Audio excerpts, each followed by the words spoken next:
is very clear on the steps the DPRK needs to take immediately to address the concerns of the region and the international community.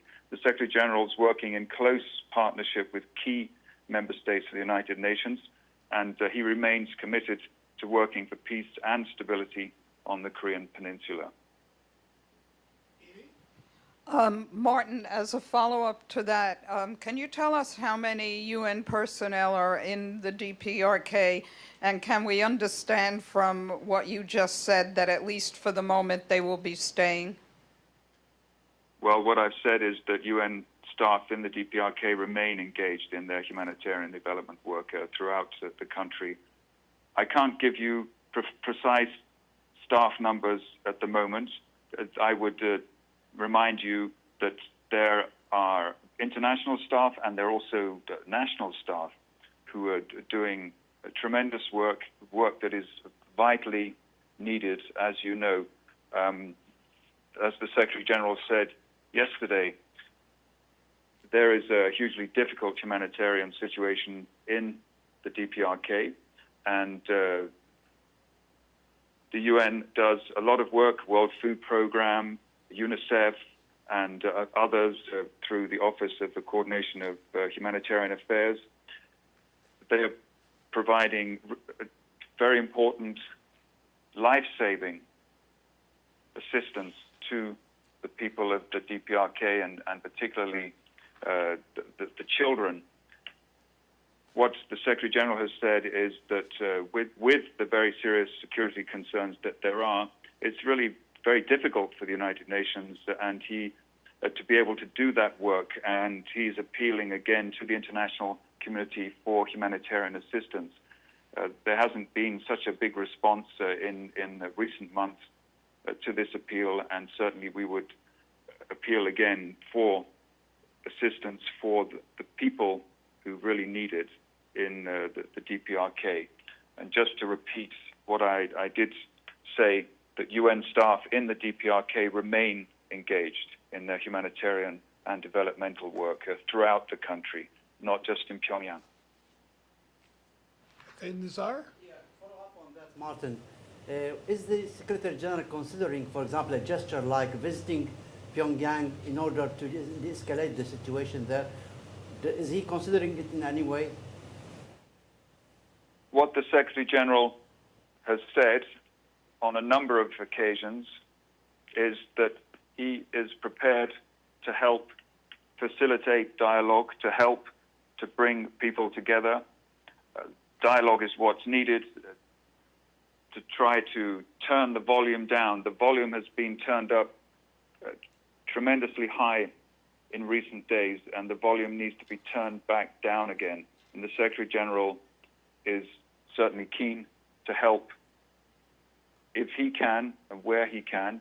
He certainly hopes that all the parties concerned with the Korean Peninsula will work together, first of all, to calm down the situation and then to engage in dialogue. And he's prepared, as he has said on a number of occasions, to help with that. One last question, Mr. Amadi. Thank you, Edward.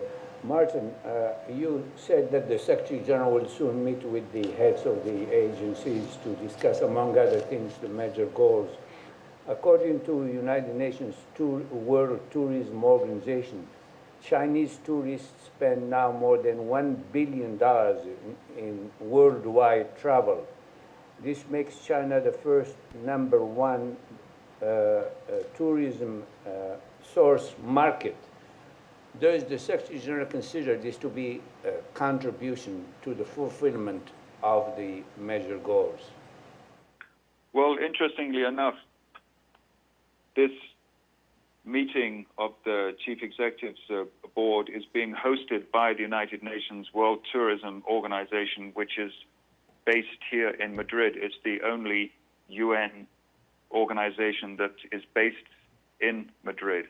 And so the Secretary General has certainly had plenty of opportunities to discuss the role of tourism in development, and also the need for there to be a broader discussion about sustainable development and the different roles that the different agencies and funds and programs represented here in Madrid can play in that work.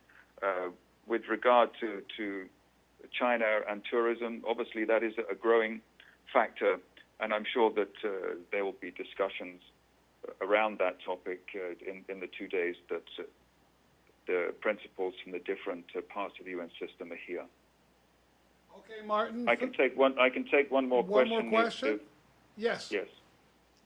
To follow up the DPRK topic, usually we've been saying actually what this country should do to ease tensions on the peninsula, but as we can understand, mostly what is happening now is the reaction of DPRK on the maneuvers in the south and involvement of heavy US bombers like B-2 and B-52, nuclear submarines and fighters and ships.